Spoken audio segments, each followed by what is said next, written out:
Mind Your Farm Business on RealAgriculture.com is brought to you by RBC Royal Bank. Welcome to another episode of the Mind Your Farm Business podcast brought to you by RBC Royal Bank. I'm your host, Sean Haney of RealAgriculture.com. Today we're diving into a crucial topic that resonates deeply within our farming communities: family business succession planning, otherwise known as farm transition. Joining us today is Cindy Radu of Cindy Radu Advisory Limited. She's an expert in facilitating these often complex and emotional transitions. Succession planning is more than just tax strategies and investment advice and a bunch of numbers. It's about understanding the family's overall goals, ensuring effective communication, and preparing the rising generations for their future roles. In this episode, we'll discuss the importance of seeing the big picture, the value of external facilitation in family meetings, and the benefits of collaborative conversations between advisors and family members. Cindy will also share some practical tips and resources, including her recommendation of the book Farm Whisperer for ag families. So let's get started and explore how to preserve our families and perpetuate our farms with Cindy Radu.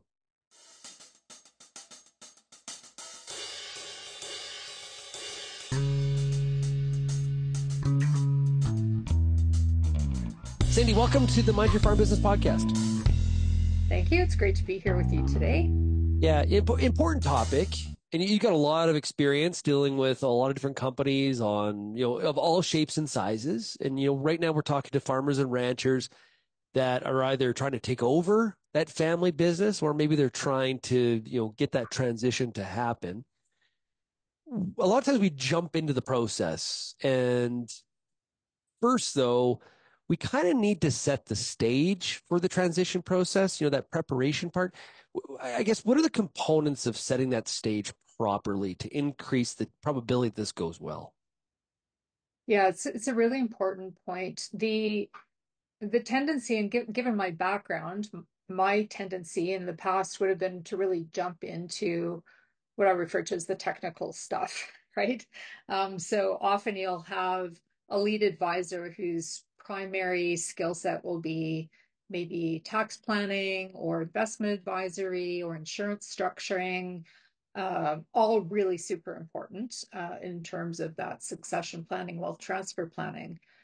But what we're missing that's really, really critical is understanding the big picture. And it's not just the big picture of the parents, but the big picture of the family as a whole, and what we refer to as rising generations. So the children, grandchildren, great-grandchildren, depending on sort of your trajectory in your family tree, um, what they know and don't know and assumptions they might be making so that we get it right. We get it right, and we have the opportunity to get all the voices heard. Not everybody's going to get exactly what they want, but at least we want people to feel heard and have had their voices in part of the process so we don't get it really wrong. Okay, so what does that look like? Because I think a lot of times every family business will probably say, one thing that would help this family business out is more communication or better communication. But that's kind of vague and can be defined differently by everybody. So what does it actually look like? Yeah, so you nailed it, communication, but how do you communicate, and what are you communicating about?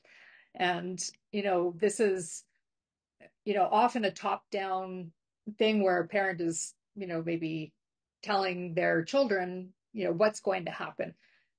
So from my perspective, and there's a number of advisors like me in Canada who have a very similar approach, where what we do is we really help draw out some of these thoughts and present opportunities or things to think about in a different way. And that'll often start with individual meetings with all the family members. So they don't feel maybe as intimidated that, other people in the room are going to jump in, or their voice won't be heard, or they're going to ask, I hate the term dumb question, but, a lot of times we internalize it that way. So just creating that safe space to have a conversation, to actually find out what's on people's minds, and get some of that stuff, tease some of that stuff out and let them ask questions from a neutral person because I don't have any skin in the game, right? Right. My goal is happy families, happy clients, family businesses, especially agriculture, in this country are critical to our economic success as a country. So that communication then folds into preparing for our first family meeting. And I will never say Sean said this and Cindy said that and somebody else said, whatever they said. But what I do is I look for common themes of things I've heard about. Well, our family doesn't really communicate all that well, or we're really, really good at communicating and coming together around social events, but some conversations we don't even go there because we know it's just going to, lead to some sort of a conflict or an escalated conversation. Um, so that process of hearing everybody, letting them feel validated, then getting together in a room and sharing that, but that has to run alongside of we do actually need to understand the structures that families have and how things are set up. So, what are their companies? How are they set up? Who actually are the owners of this company? What are the wills looking like right now? Are we exposed or vulnerable? Perhaps we don't have a shareholders agreement at all, or the shareholders agreement that we have really isn't suitable for our family when we actually go and look at how the terms would roll out if we had to execute some clause in that shareholders agreement. So there's a lot to it, right? But really having that opportunity for individual conversation, clarity on structuring, and then to come together as a family and have somebody facilitate a meeting that may involve multiple advisors to really hear the questions that everybody has and hear the answers from the advisors and hear what other people in the family are saying so that it's not like I don't know, when you were a kid, like when I was a kid, it was kind of, we called it the telephone line game where I'd Yeah, whisper yeah, in your ear and you'd start it with spaghetti. And by the time it got to the other end, it would be grapefruit or something. yeah. So that's what I always call it. It's like, we don't want a telephone line game. We want everybody to hear the answers firsthand, because otherwise you're going to have to try and interpret a really long meeting with a lot of information to somebody, and it's probably not going to translate really well. And you said a couple things here that I want to hit on. One, you said facilitation. So I think a lot of farm businesses, they err more on like, hey, I'm the major shareholder, head of the family. This is what we're going to do. Versus having someone external do that facilitation. Now, it doesn't mean that the first the first scenario I lined out can't work, but that facilitator would add an element of probably making things go a bit smoother, provided they're a really good facilitator. Mhm. Yeah. Yeah, I mean the number one, we all carry our baggage into a room, right? And could be really nice baggage. Some of it's maybe not so nice, right? Yeah. And so preconceived notions. Whereas I think, I mean, I personally, if I'm in a meeting with somebody that's new and interesting and I think, oh wow, I've got an opportunity to learn here, if I'm willing to listen, um, and be, maybe have some of my assumptions change, then that facilitator, you have a skilled facilitator in the room, can really make that a very positive experience for people. And if you have somebody who's already in the family, again, we've kind of got this taint of, oh, here he goes again, or here she Yeah. goes again, or this is going to open that same story we've, heard 25 times now, or however many times.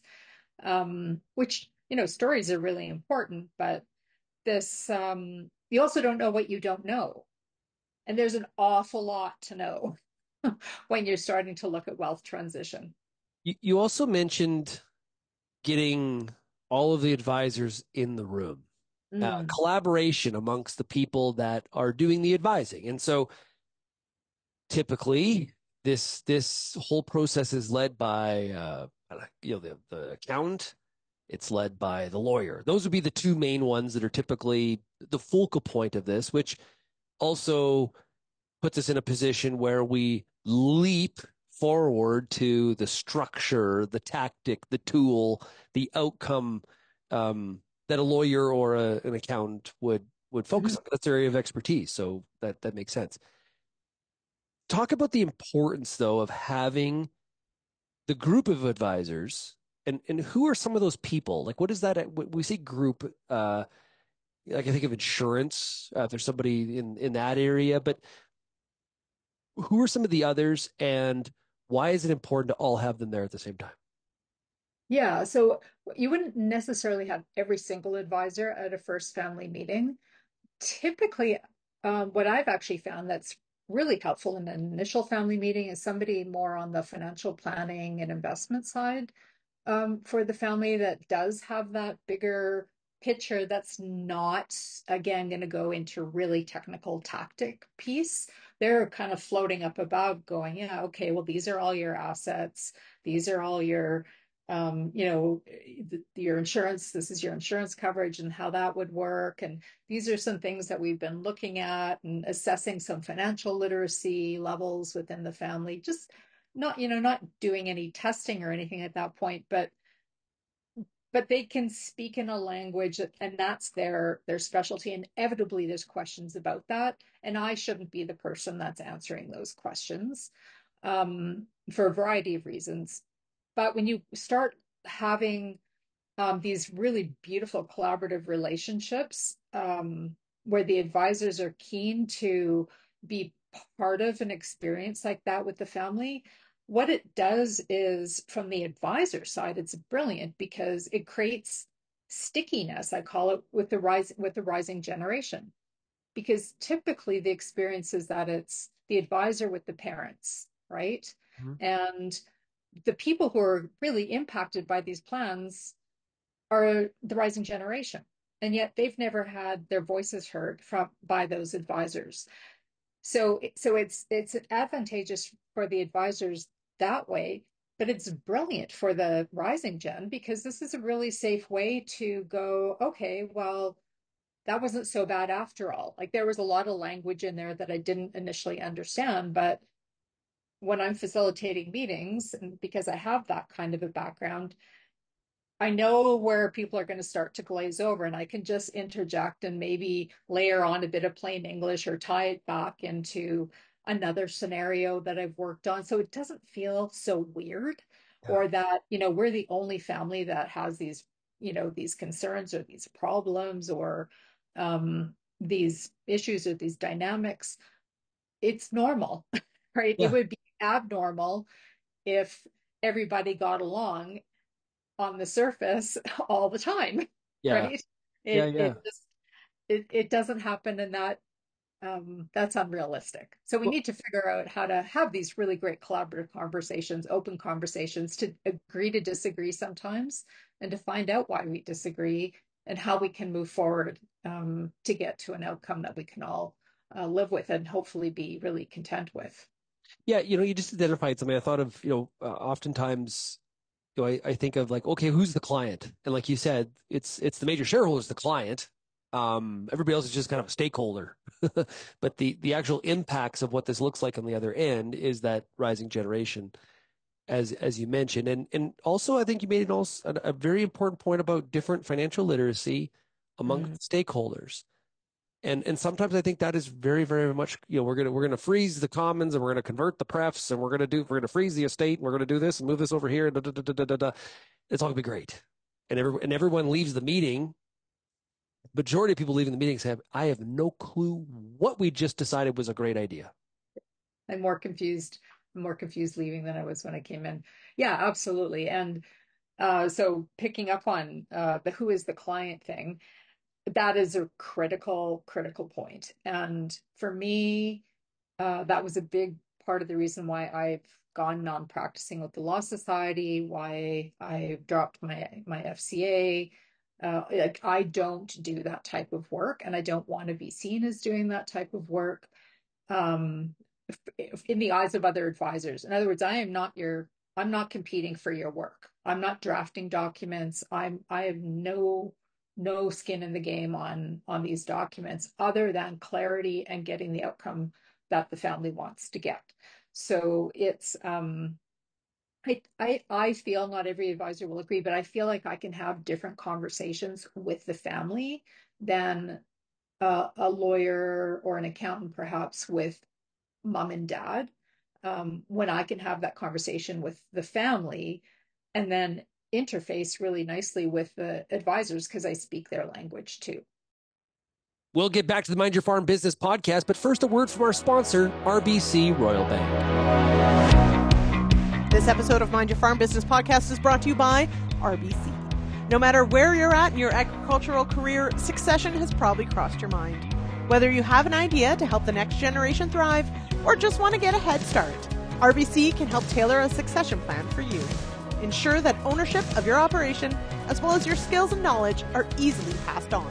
Visit rbc.com/succession to learn more. Yeah. Yeah. I saw in our own family, and I've seen, heard from the audience a lot on this topic. And one of the is having, I mentioned about the collaboration, all the, the different advisors, but it is important to get them talking, because if you're just constantly having these one-offs, right? That's where you create mistakes. And it's like, oh, why did we set up this structure? This is costing us actually way more in tax because we never talked to this other person that actually would have probably told us that we couldn't do it this way. And so that's where that holistic part, I think, not only does it speed up and you get out of these sort of he said, she says, and, just accumulating the billable hours through the roof. It does kind of allow you to be more on the same page, I think. Yeah. Yeah. And I think for me, there's a difference between cooperation and collaboration. I would say the vast majority of advisors that I've encountered in my lifetime have been very cooperative, but it tends to be a bit more of a handoff than it is a true collaboration, in the sense that it's like, okay, I've done my part. Here's a bit of background on it. Over to you. I expect you will have some questions and come, back to me, and that's fine. And we'll have a meeting, and then you'll finish up the project, and somebody will do a final review. But again, you've not really had a person in that mix who's touched every family member, right? You've had one or two advisors who've spoken with dad or mom and dad. Still, typically in my experience, it's the father, or the patriarch figure. Yep. And so you're just not going to get the influence and the input of other people, because they're just going to think, oh well, it's just going to be done that way anyway. Right. And you've got, so you've got and broad brush strokes here, but that older generation focused on taxes, financial costs, like they're, do I have enough to get to the end of the runway, however long that is? Mm-hmm. All viable, very viable concerns.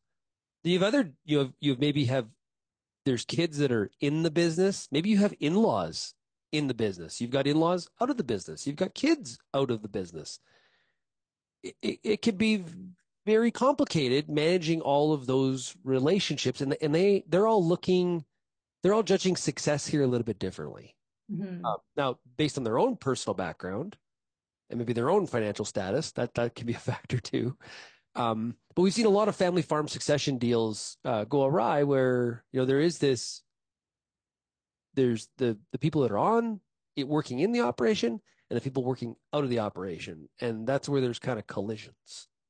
Yeah. Yeah. I mean, there's stuff, there's information that gets dropped. It doesn't get communicated, often not because they're trying to keep any secret. It's just they're busy, right? We get up, we're out the door, we're working hard all day. Do we want to come home and talk about work? And even what are we going to talk about? Again, you don't know what you don't know.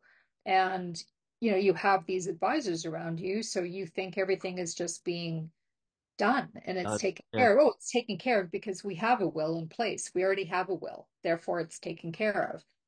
But if I asked, I say this and it's not because it's like a gold star in my cap or anything, but a feather in my cap, that whenever I've explained a structure to a family, I can't recall a time when I've explained it and the family has gone, oh yeah, that's what we thought would happen. Never. And how would you, right? And it, because rarely until there's a death or incapacity is the other one that we really need to be talking about, especially in not especially, but in farm families as well. Like you could have somebody who's mentally or physically incapacitated, and how have we planned, how have we planned for that? Um, but I think that, the point just generally is that we do need to be having these conversations. We need to be working collaboratively. Um, we need to be working cross-generationally. And this isn't something that happens overnight. This is something that you can actually start quite young with kids, even preteen. You're not going to put them in a family meeting for 8 hours, but you can talk about things like values and, what are we about as a family and how do we show up in our community and how do we show up around the dinner table, and age appropriate education. As you talked about financial literacy, you can start that really young with Yeah. kids, right? So it's a fun time. It's a really, really exciting time in this space, I think, for families who are willing to say, kind of dip their toe in the water and say, maybe there's a better way to do this. And let's find an advisor who works a bit differently alongside our existing team. Yeah, and the important piece here too is we see this, we talk about farm succession a lot because we're always trying to make sure there's that, that next generation is able to take over, right? And be a part of the industry. And you're making sure there's that next upcoming generation of farmers and ranchers across the country. Um, but this is also an issue just as much in small business, family small business, in all different sorts of industries, correct? This isn't like just a farm issue. Not at all. It is not at all a farm issue, but every industry has its own sort of unique challenges, right? And yeah, so family businesses generally, I mean, it gets really interesting where you have a bit of a mix. I'm working with the family right now that was a mom and dad owned the business, and they've now sold a big chunk of it, the vast majority of it, to some of their employees. And wow, what a tremendous thing to do, and an opportunity for those employees that worked really, really hard. But they'll be deer in the headlights. Like now they're owners. Now they're, that now they've got debt to buy into a company. Now you've got not just one family, but you've got, maybe 4 or 5 families that are, you know, owners directly or indirectly in this business. And it's exciting, but holy cow, that's complicated. Yeah, being in a new seat, indeed. So we've talked a lot of here about things that you should do to kind of set that stage. Mhm. What are some things to wrap up here that you should not do?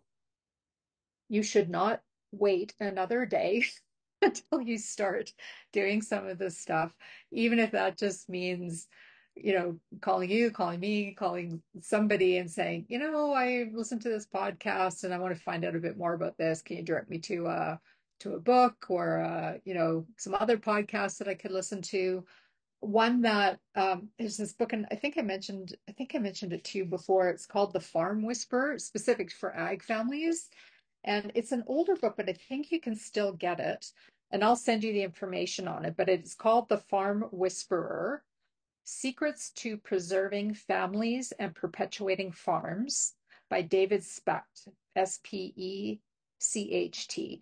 And it's written in a very relatable format, with lots of great like blank space to write down reflections and commitments of things that you're actually going to do.